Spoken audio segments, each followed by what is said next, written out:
What's up, Nation? Welcome to episode 10 of the Victors Nation podcast. I am your host, Jason Robinson. Follow us on Facebook, Twitter, YouTube, and now on TikTok. We are brought to you by Big Banter Sports. Visit us at bigbantersports.com to get your sports news involving Michigan football. With me are my best friends forever, Derek McCarty and Dre Fame. What's up, guys? What's up, everybody? Hello, everyone. Thanks for joining. Thanks for continuing to support.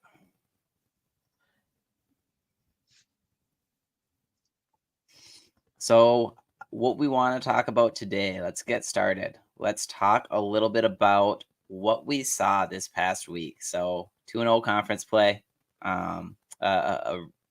probably the truly dominant type victory that we were waiting for. I think after the first couple of weeks of the season, even though we had pretty dominant victories, a lot of the Michigan fan base felt like there's still some meat on the bone, wanted to see a little bit more. And this was, I think, the first week that we really, truly saw us go in and dominate both sides of the football the way that we would like to see. So, Jason, Dre, we were talking before this, you know, that I might have accidentally snuck out on the golf course and and had one last round of fall golf because I'm a good friend. And it just happened to cross over with part of the Michigan game. So I had to catch up a little bit. But Jason, let's start with you. What did you see this past week out of Michigan? What were you excited about? Where do I start, man?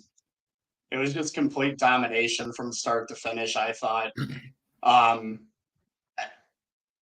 get excited about plays, but seeing Roman Wilson, JJ throw that ball to Roman Wilson, and him catch it over the defender and pin it on the back of the defender's helmet, I didn't know what to do with my hands, man.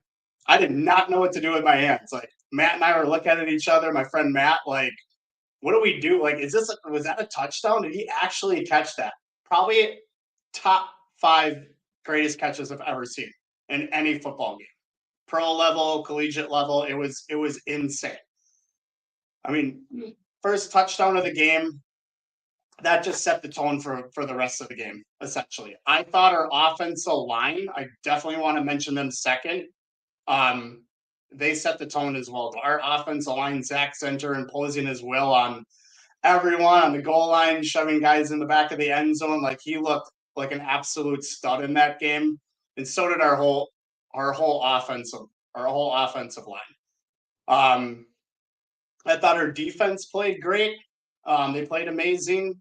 McGregor as well too. I thought I had a pretty good game as well. Had that sack to keep him out of field goal range and batted that ball up in the air for Grant to actually catch that and pick that ball off. So that was amazing too. But I mean, every aspect, we looked good. I mean, the shuffle pass from JJ to AJ Barner looked awesome, looked amazing as well too. I mean, we just looked good on both sides of the ball.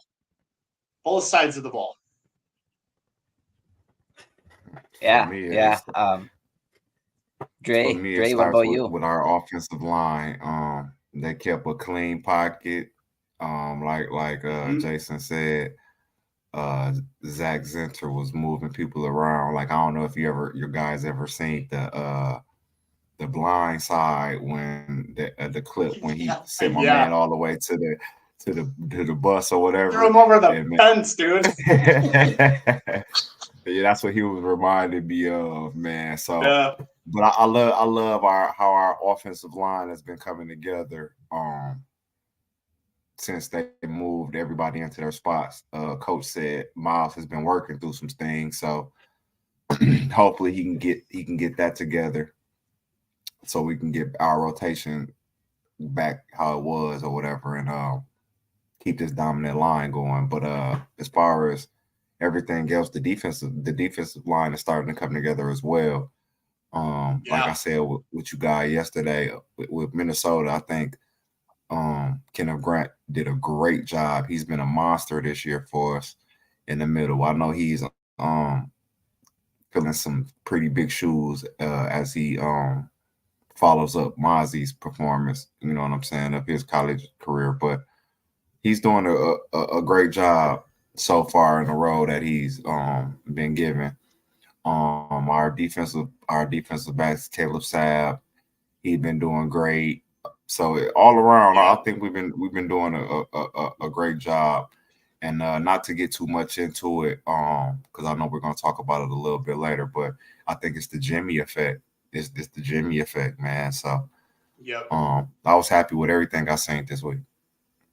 I agree with that. Like Stewart, Sabb, Moore, they had epic games. Yeah, Josiah Stewart has been going crazy too. Yeah, he looked real good. Got to give a shout out to O'Leary too. Yes. Had an epic spring game, had his first touchdown in the regular season. Yep. So happy for him. And then I got to give a shout out to Christian Bovine, number 40 on special teams. I don't know if you guys saw that, but the tackle. Damn. JJ was like, what? Like, wow. He was just jumping all over the sideline. Like, that got me out of my seat, that hit. Wow. That guy got decked. Yeah. Loved it. Yeah. Yeah. You know, it was a fun week. The offensive line looked great. Like Blake Corum. I mean, Blake is back to form. And Donovan Edwards, like, it might not show up in the stat sheet, but Donovan's running hard. He's right there where his runs are about to break out. Roman Wilson continuing to dominate. It was. Isn't the Rose show anymore, Derek? It's got to be the Roman Empire now. Yeah, he's just a straight beast Roman after Empire. That catch, and no penalties either that game. No penalties on Michigan. Yeah, I would be interested. Yeah, I would. Yeah, no penalties. Absolutely. Mm-hmm. I would be interested to look this up. In recent memory, I can't remember a Michigan receiver having 8 touchdown catches on the entire season, and Roman Wilson already has 8 through 5 games. Nico Collins maybe had 7. Donovan People-Jones, I think they mentioned it during the game. I think DPJ had around that amount of touchdowns in those first 5 games or 4 games. So I'm pretty sure that's who they mentioned. Are you sure? Are you sure that wasn't on the entire season? I think that might have been the entire season for Donovan. It might have been. I'm not sure. I just remember hearing that name. Yeah. Like I said, after that Roman Wilson catch, I didn't know what to do. So I didn't know what to do with myself. Yeah. So I was still on the golf course then at that point in time, and the game had just started, and my phone blew up. I probably got 6 or 7 text messages that had some variation of what a catch. And I was like, damn. And then we were up 14-0 like 5 minutes into the game. So then I was like feeling a little bit better. I wasn't superstitious, but I was a little stitious that if something went wrong, it would have been because I wasn't posted up where I typically watch the game at. But that didn't happen. Instead, we dominated both sides of the ball. However, that doesn't mean that I'm going to go golfing every Saturday because I was just going to say you need to go golfing more. You need to go golfing more. That was tough on me. I do need to go golfing more, just not at the same time of Michigan games. But we're in Minnesota this weekend. All 3 of us are in Minnesota this weekend. Derek ain't coming to the game. He's going to go find a golf course and go do the back 9. It's too dark out at 6:30 or 7 when kickoff is. Yeah, night golf would be pretty fun. But defensively this past week, I was you touched Jason on Braden McGregor. I'm pretty sure he actually has the best run stopping grade in the Big Ten for an edge player. So he's been playing really well this year, and it just goes a little bit unnoticed because it's not necessarily the multitude of sacks that we have seen out of that position the last couple of years. But he's playing really well, and we've been getting to the quarterback the last couple of weeks. So I'm feeling pretty good about what we saw, and I agree, Dre. I think it's the Jimmy effect. I think that it's just the difference of having your captain, and we'll get to that a little bit later. But 5 weeks into the season, 5-0. We've never given up more than 7 points in a game yet. We've got the number one scoring defense in college football. JJ McCarthy actually has the highest QBR in all of college football, raw and adjusted for the competition that they're playing against. He's the best graded quarterback in the Big Ten.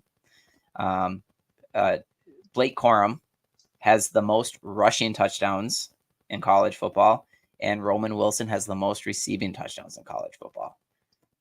So for as much as Michigan fans, probably including us at times, felt like we left some meat on the bone through the first 4 weeks of the season up until this past week where we truly, really looked dominant.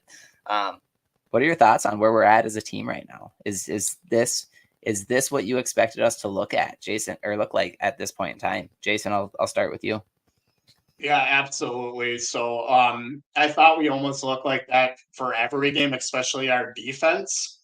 But Dre, you mentioned this, I think, in some previous pods, and I'm just talking to you personally as well, too, along with Derek. Like, our offensive line is gelling for sure right now. I mean, JJ has all the time to throw the ball. All these opponents the last 2 years have been hearing about is Corum and Edwards and Corum running down their throats. And now we have a passing attack. Not saying that we always didn't, but we always keyed more on the run. So we look good. Our offensive line is giving JJ plenty of time. And guess what? We saw it in Nebraska. We saw it in previous games. We saw it last year. JJ's a mobile quarterback. He ran it in the end zone, had one rushing touchdown as well, too. So got to give credit to that offensive line. I think they're finally coming together with some of these games early on, and they're just going to keep getting better as well, too. Our defense, I knew our defense was going to be good, but losing guys like Hutchinson, Ojabo, few years back, Mozzie Smith as well too in the middle. Last year, Mike Morris and Mozzie and Mike Morris, absolutely. Like, you just don't know what to expect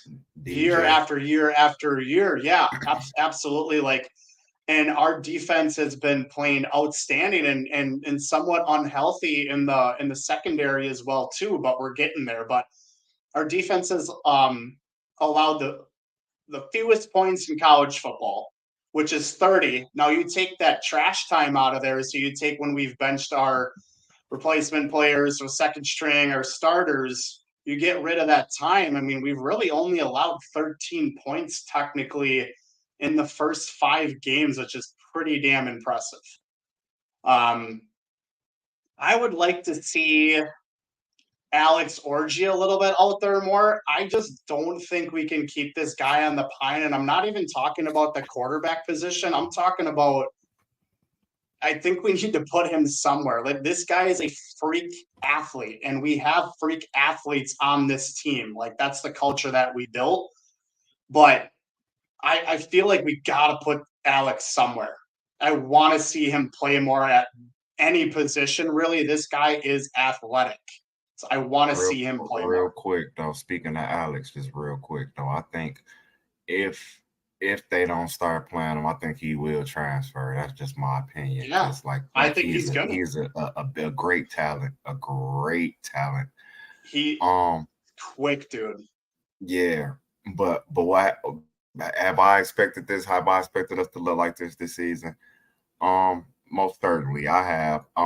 Just from me watching every game or being at the games that I've been to from last year until now, I think JJ is how can I say this, growing, maturing.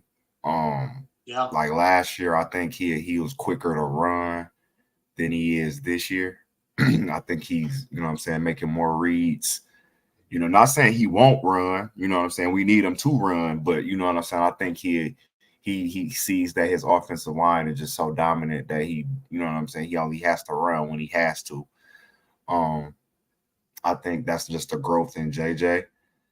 I think our receivers have gotten a little better. I think Roman is taking it personal that people don't speak his name when they talk about good receivers in college football.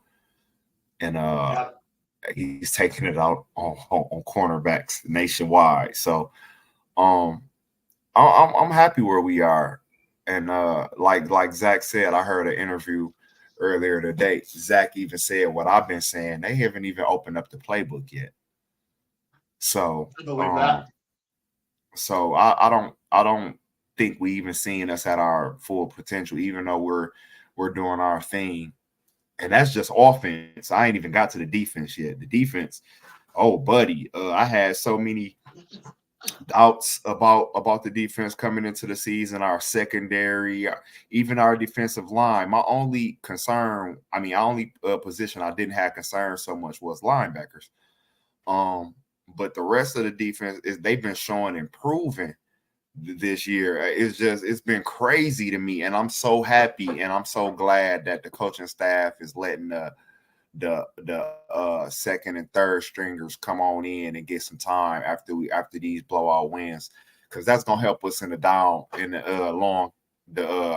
long run. So it's been a real good season for us so far. Like I said, I don't think we reached our full potential, but we still got some things to even work on.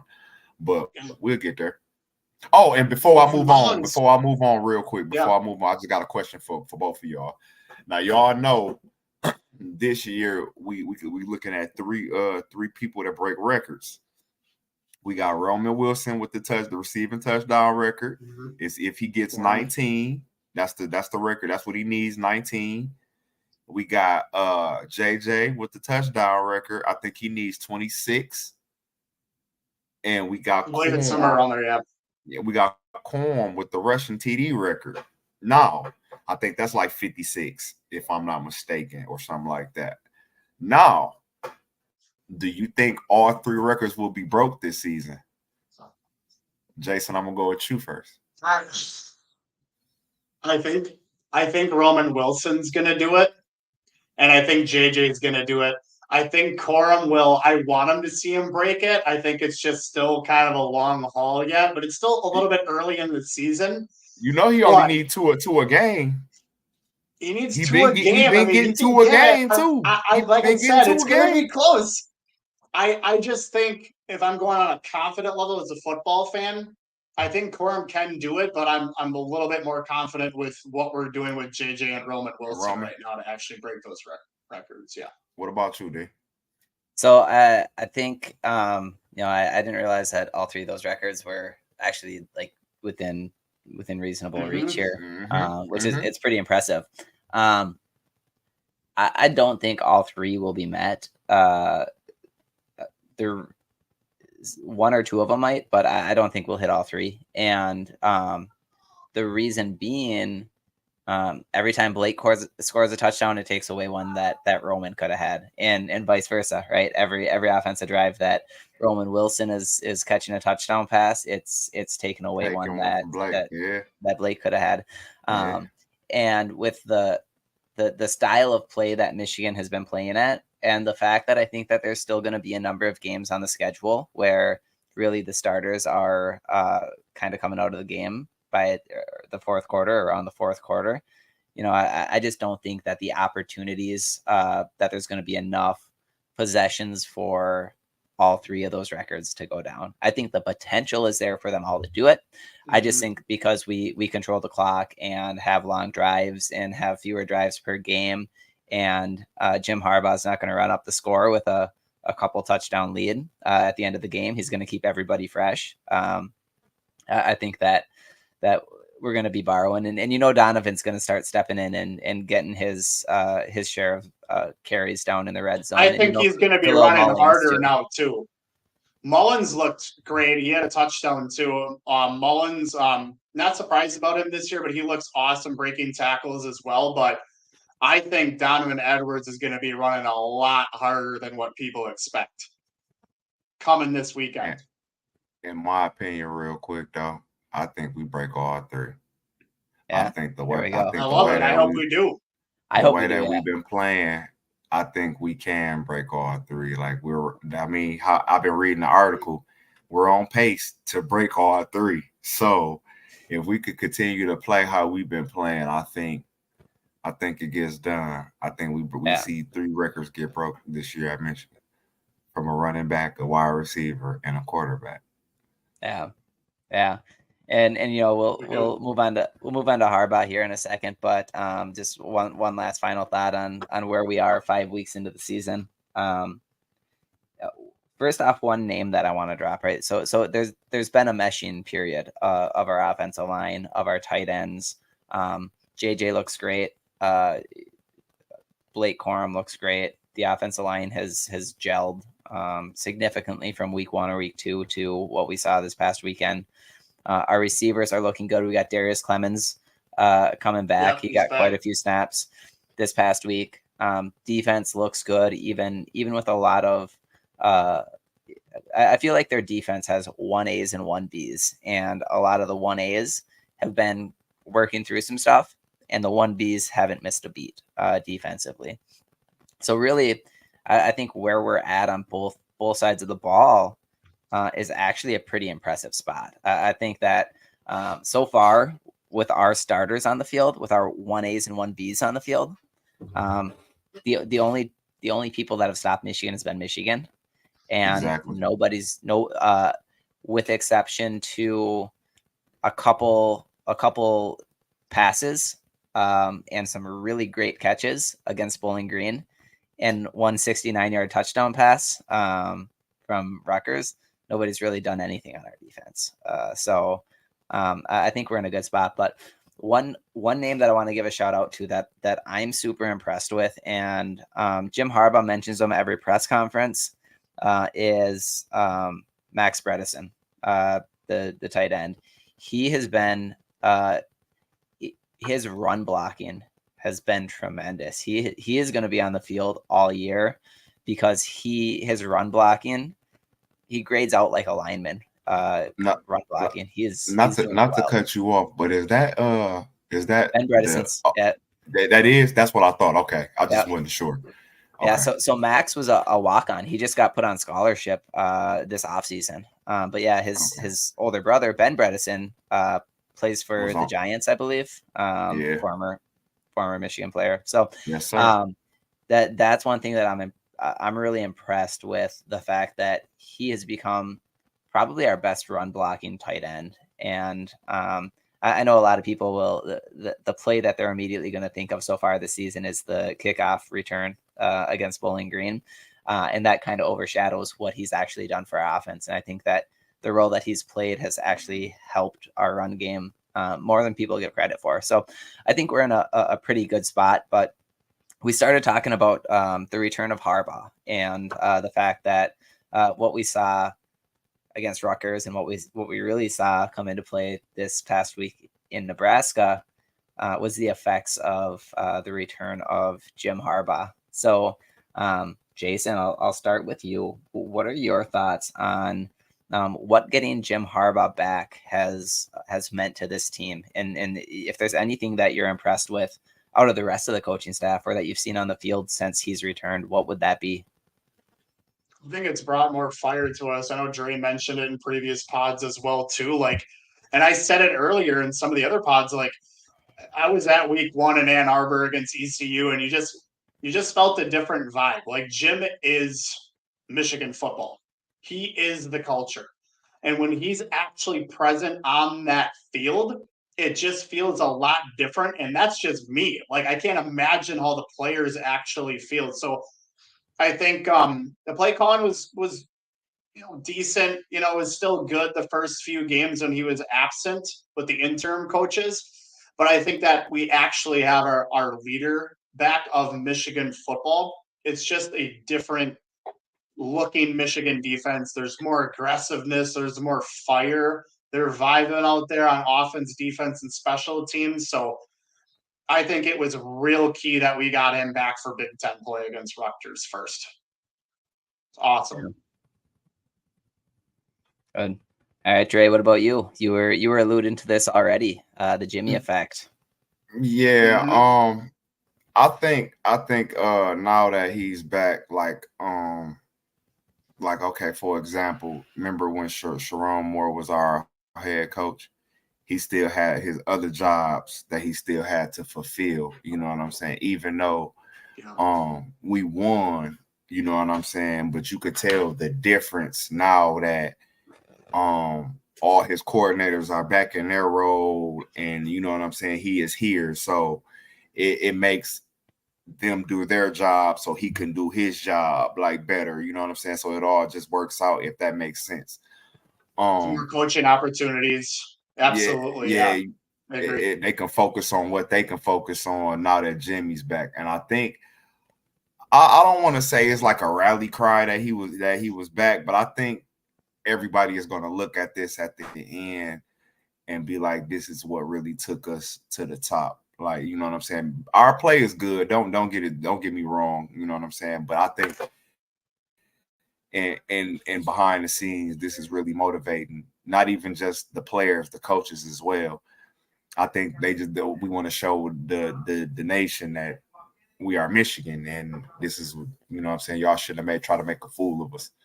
So I think the Jimmy effect is real. I think that we're going to be able to focus more. I think Jim going to have us in better positions and look at more things. Because like he said, when he was sitting back for them games that he was gone, it made him a better coach. So he was seeing things that, you know what I'm saying, maybe he was doing wrong, or maybe he could do better, or whatever. But it made him a better coach. So at the same time, I think it's better for him better for the team that he's back. Definitely gave him a different third view, like a different aspect of coaching. So I love that you brought that up, Trey. Yeah. Absolutely. And you know, you're talking about Sharon Moore too, and the game that he was the head coach, that was the Bowling Green game. So in that game, Sharon Moore was trying to be the head coach, the offensive line coach, and the offensive coordinator. And that was the only. You could see it. You could see how stagnant we was. Like, you know what I'm saying? Right. And our offensive line was not playing good that game. If y'all remember, that's the game when JJ had a lot of shifts. So you know what I'm saying? All the coaches was, you know what I'm saying, like going crazy trying to keep us in line. But now that Jim is back, it's like an even flow again. Like, you know what I'm saying? It's no cuts in our cable to make the, you know what I'm saying? We back whole. That's what I mean. So yeah, and you know, one thing that I think I'm the most impressed with the last 2 weeks since Jim Harbaugh's been back, it actually is Sharon Moore, is the offensive play calling. You know, I think the entire Michigan fan base was scarred by Josh Gaddis, right, and by the complete lack of sensible play calling, the lack of running plays with the intent of speed and space, but without actually designing plays to help set up getting speed into space. And you know, Sharon Moore, like it just seems like there's like a groove that's just really hard to stop that we've had going on this year, minus the Bowling Green game. And I think that it's hard for us to sit here and say what that is. Was that too much on his plate trying to do all those jobs? Was that this is our final game before Big Ten played? We're not worried about Bowling Green necessarily. So these are the things that we're going to try and do. And it wasn't necessarily called as like a game plan, but more of, we got to get these reps in. We got to get this stuff on film so that we can coach it before Big Ten play. It's hard for us to say what was really going on there. But so I'm a diehard 49ers fan. And so I got to see Jim Harbaugh go to the 49ers after years and years of them being one of the worst teams in the league. And he turned them around right away. He got him year one. He had him in the NFC Championship game. And Delaney Walker, one of the 49ers tight ends, talked about when he first arrived, Jim Harbaugh was on the field working the players like they haven't been worked before. And all he kept saying to him was we're weeding out the snakes. And what he meant by that is guys that just want to collect an NFL paycheck, go collect it somewhere else, because we want football players here. And then Jake Butt told a similar story this past offseason about when Jim Harbaugh first came to Michigan. They would have practices where they would think that they were done, and Jim Harbaugh would have them still going full contact and still going. And Jim Harbaugh would say, we've got a full roster here, but we don't need a full roster to play a game of football. We only need 20 to 30 football players. So that's what he was looking for. And Jake Butt alluded to how that immediately changed the culture at Michigan to really start what it's grown into now. So I think that the Harbaugh effect is fully ingrained in Michigan culture now. The thing that I always come to compare it to is the TV show Ted Lasso. Have either of you watched Ted Lasso? Hey, low key. Today I was sitting back when I was doing a little bit of research on Minnesota. You know how the clips go by on your phone. I seen a little clip of Ted Lasso. I don't know like what it is. I just seen it was a black dude taking an older woman out or something like that, or they was going on like a blind date or something like that. But I didn't understand what it was. So no, I haven't seen it, but I have seen a clip of it though. Yeah, so it's a really good show, and I'm sure that we have quite a few listeners that have seen it. But you know, check it out. It's about a football coach from America going to coach football in London, and he knows nothing about it. But through 3 seasons, at the end of it, the whole team basically embodies the head coach. Like all of their characteristics, their personalities went from being selfish footballers to embodying a team environment and being for each other, and that just seems like what we see out of the players. It sounds like when they talk during press conferences, it sounds like Jim Harbaugh is talking during press conferences. Like they have embodied Jim Harbaugh, and I think we're seeing it. I think we're seeing the culture be all about be better today than you were tomorrow. Attack this day with an enthusiasm unknown to mankind. Have fun. But like Jim Harbaugh says, don't get the big head. And I think with Jim changing up how he did the coaching staff, that helped change the culture as well. Like bringing in Sharon Moore and Clinks and Bellamy and Hart. I think all the players, it's just like they adapted to him, and you could see the culture changing like right before our eyes.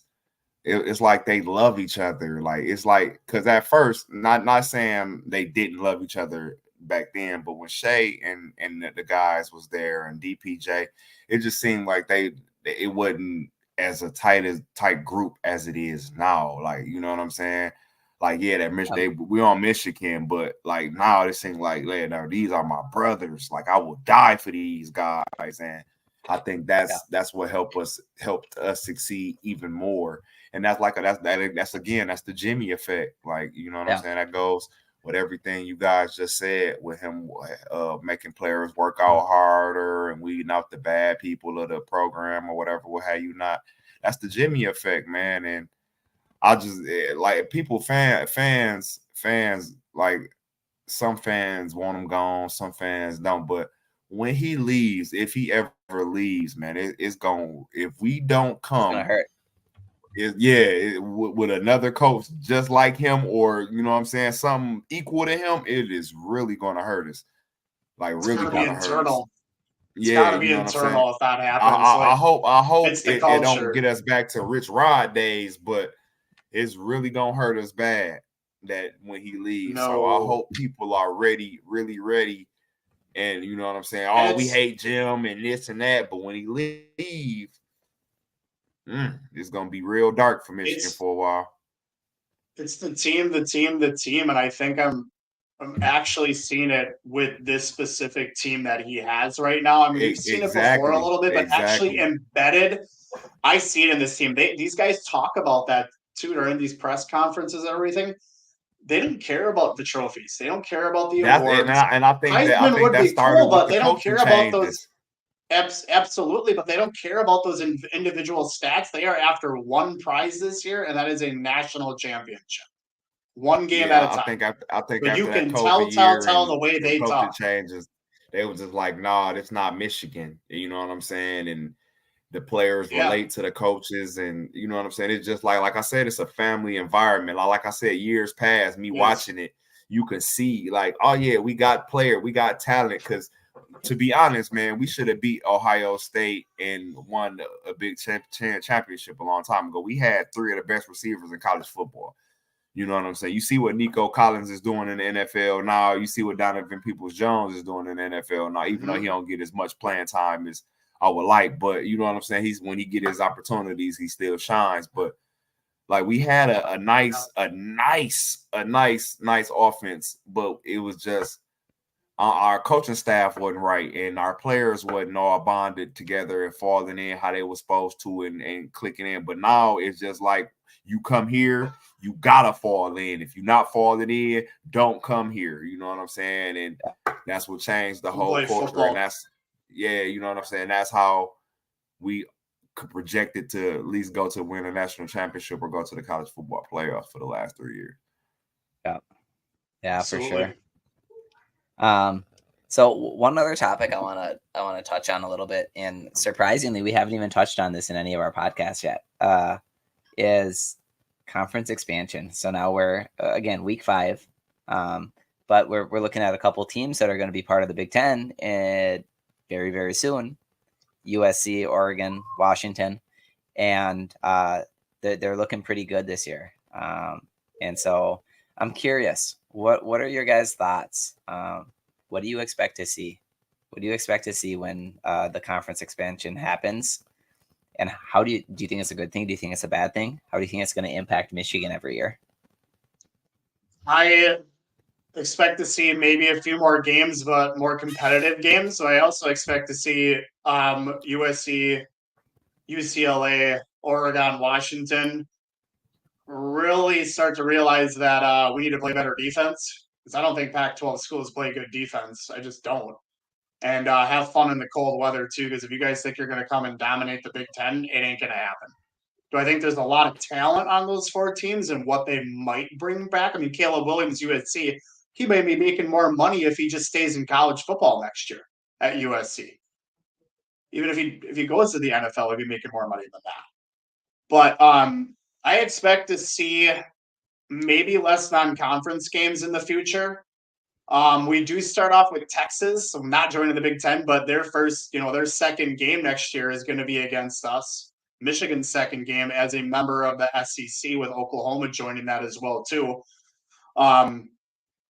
I can see a lot more competition. Now, as far as like the Big Ten championship, we're adding 18 teams now next year. I can see like a mini playoff where it's the top 4 teams in the Big Ten, and that team goes to, where are we at next year? Probably Las Vegas for a Big Ten championship. Those 2 teams go to Las Vegas. They haven't decided, but if it's there or wherever, those out of the top 4 teams, they play a little tournament, and then the top 2 teams get to play for a Big Ten championship, because it's hard to do that with 18 teams. I mean, what the SEC is looking to add like maybe 28 teams is their end goal, be goal, but maybe Clemson and Florida State join the SEC as well too. But what you think they're gonna add a conference? What's the name, like they do in basketball? Like a conference like tournament, like they do in basketball with 4 teams. Man, I don't know if they. I mean that'll bring in more money. That'll bring in more money, but more bowl games. The problem is too, but it's it's gonna talk about injuries. That's gonna be the problem. With more games, it brings more risk to injuries. It's a different animal, and now you're seeing more money, more TV time for sure too. I mean, we picked up CBS this year and Peacock, whatever, but there's a lot of money involved with this right now. And we're just talking about football. I mean, we're not talking about other Michigan athletics. Longer seasons, right, that have to travel to the West Coast now and play these late games, especially basketball too, adding those games next year. So those are going to be some really long seasons. And I'm not just talking about football. I'm talking about other sports, like I said. But it'll be interesting. I think it's going to make the Big Ten a lot more competitive as well too, which is good for the conference. When we were looking at the SEC, the Big 12, and the Big 10 kind of being the front runners for the top 3 conferences, since I mean the Pac-12 ain't adding anyone special. I mean the ACC really isn't adding one special too, and I can see some teams leaving the ACC in the next couple of years as well too. So we're going to be adding more than 18 in the future. I know that's going to happen. It ain't just going to be end at 18. In my opinion, it's interesting. it's all about the money. It Um, is. but like I I said in the agree. previous podcast, I think this helps exposure on both sides, on the West Coast and East Coast. I think that's what it's for. I think, to be honest, it don't hurt Michigan.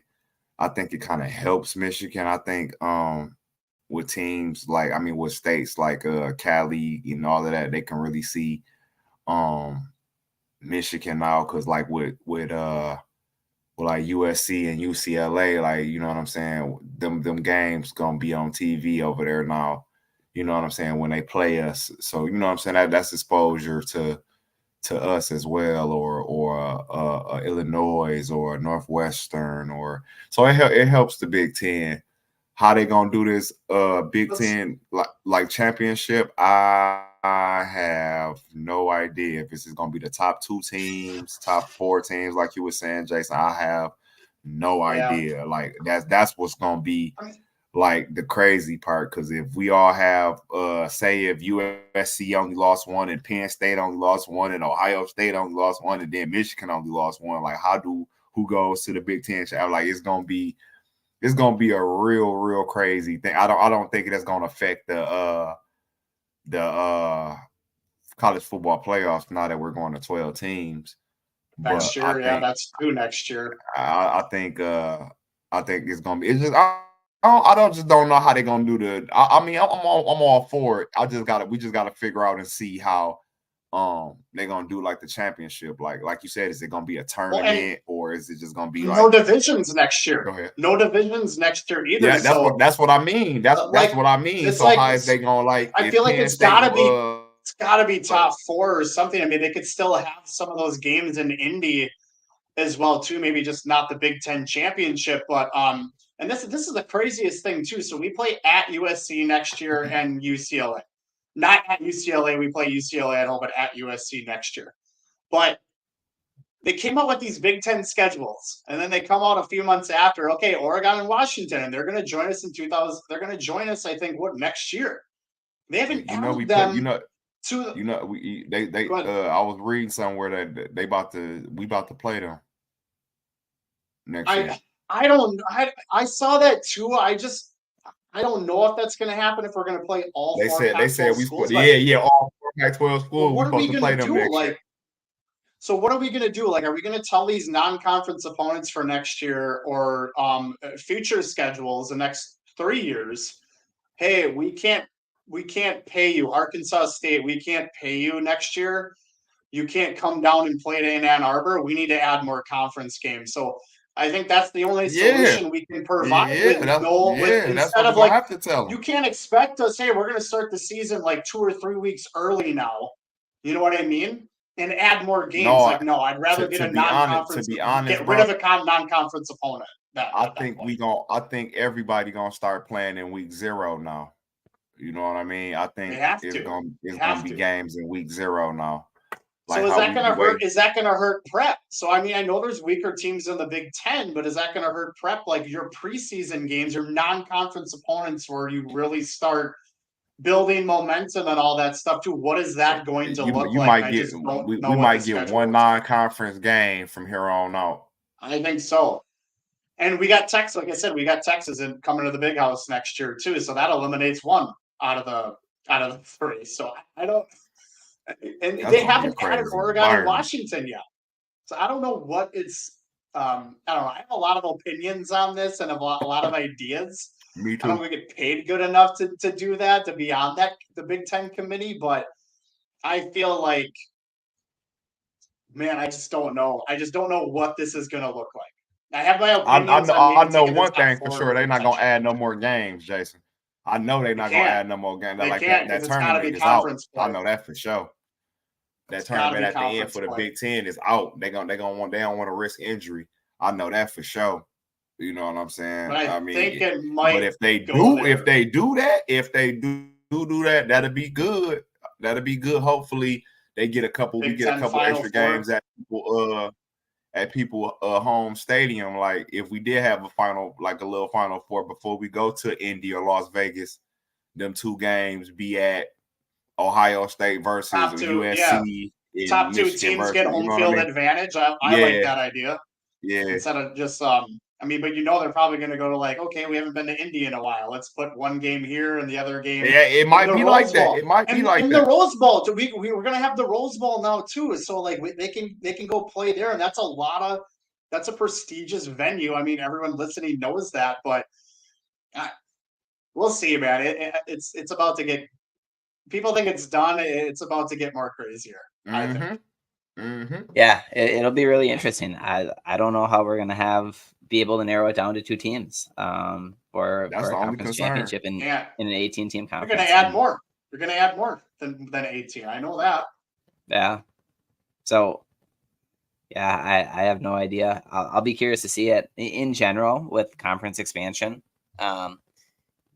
As fans of football and basketball, we probably like the conference expansion for the competitive element of what it brings, because we're not going to see a lot. Hold on, wait. So they basketball teams and stuff is coming over too? It's not just football. They hold okay. Everything. That's why we're talking about. I mean, you heard Missouri's coach talk about that too. Like we're not just talking about football here. He's saying like we're not thinking about the student athletes and the travel and the homework and the education. I thought it was all basketball. No, I mean football. Everything. Well, go ahead, Derek. So that's what I was gonna say is for as fans, right? We're not going to see a whole lot more of the cupcake non-conference schedules, and honestly, we're not going to. Undefeated seasons aren't going to be very common anymore because a lot of powerful teams are going to be in the same conference. It'll be much more like an NFL schedule where every week it's going to be a competitive football game, and that element of it, I think for fans will be good. I think there's going to be an adjustment for fans because there's a lot of fans that have to talk themselves off the ledge after every single loss in college football, and now those are going to happen, and they won't hurt as much because other teams are going to be losing too.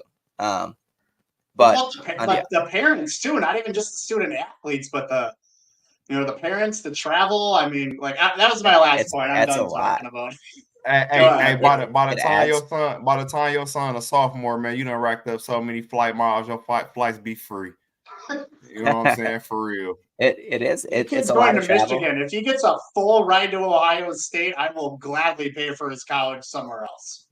He ain't gonna be a sucker. I can tell you that. How about like no, bro, no.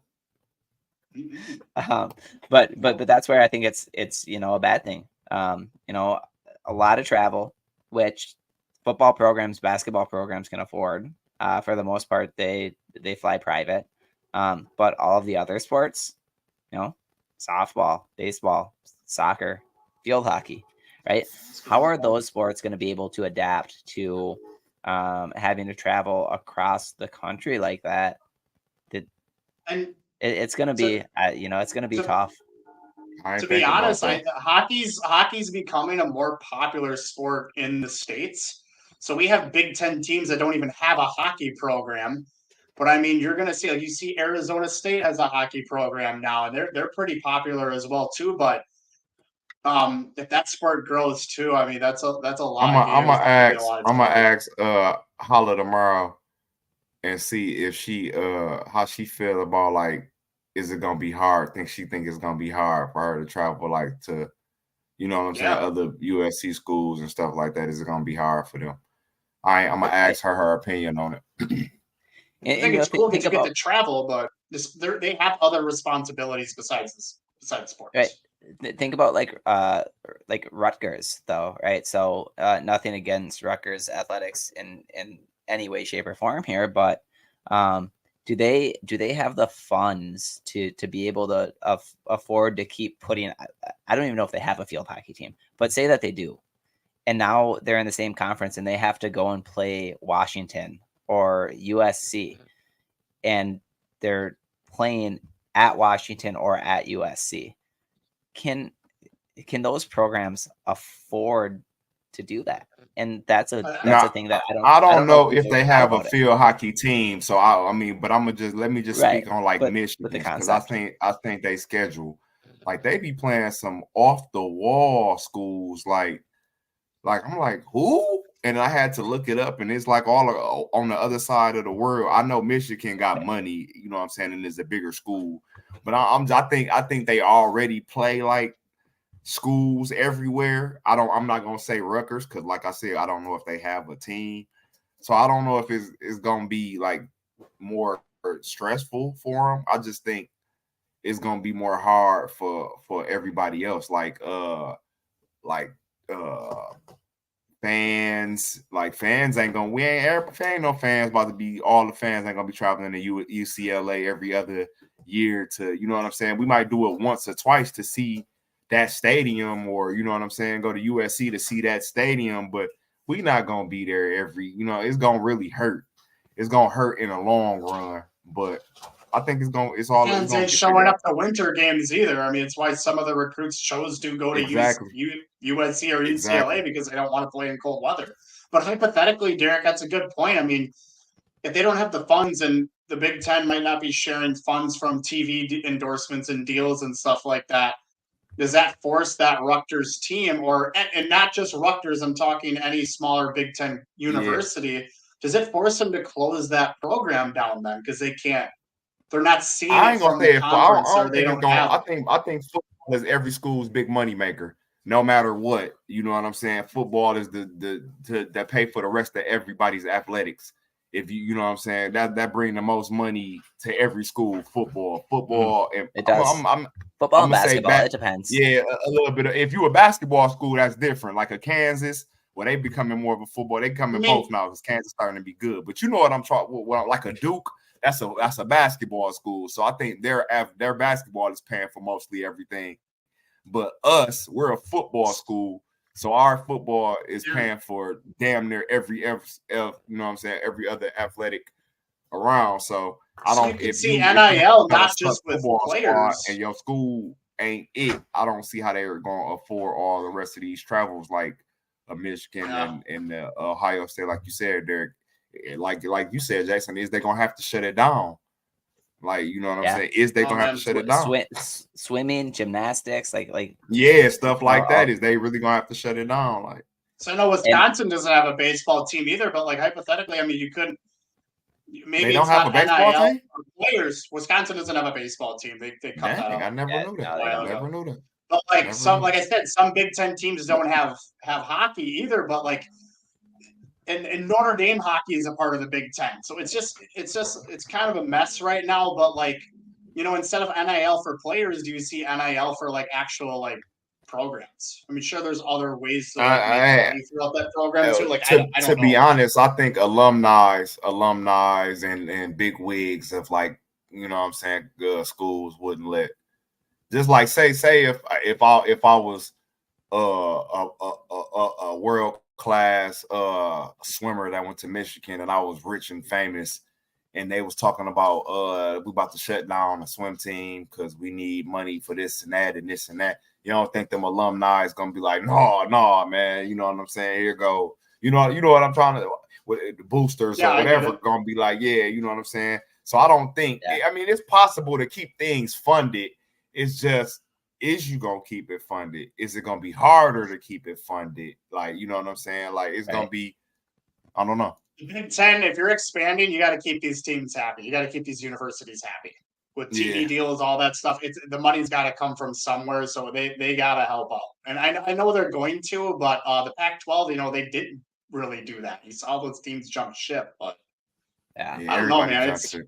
topic And I could probably talk about all day, but we Yeah, we me we too. certainly could. And I just looked it up. Rutgers women's field hockey team. So field hockey must be just a women's sport in college athletics. Because I just searched Rutgers field hockey and it just brought me right to their women's team. They're actually good, number 6 in the nation, and See they what I mean? they're actually playing us this weekend. So maybe At we the need house, to I mean, in Ann Arbor. no at Okay, Rutgers. okay.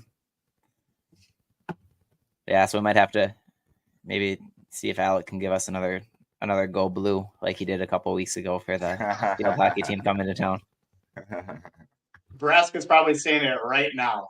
They still owe us. I haven't watched their latest content, but I'm sure they had a lot to talk about. Yeah, for sure. But we could probably talk conference expansion. It'll come up again. It will. I know. Sure. I know one thing. I'm so excited. I get to hang with my brothers this weekend, man. I'm so excited to hang with y'all guys, man, and talk a little football with my boys, man. Get to like see I miss Colson y'all Loveland guys, after the game. Can't wait. My guy, man. See My Zach. guy, man. Yeah, man. So to all our listeners, we're gonna be in Minnesota this weekend. So if any of you are gonna be there, drop something on the Facebook page. Let us know. Yep. Hit us up. Absolutely. So yeah, Victor's Nation. Thank you for all our every one of your support. We appreciate you. Like I said, follow us on Facebook, Twitter, YouTube, our podcast channel, and other channels and platforms opening up to. Go to our website, victorsnation.com, thevictorsnation.com, and then we are now open on TikTok as well too. More content coming this weekend in Minnesota. I want to thank all y'all for watching. Oh, my bad, D. Go ahead. I'm sorry. You're good. I'm sorry. Be sure to keep listening. Be sure to keep following. New content every week.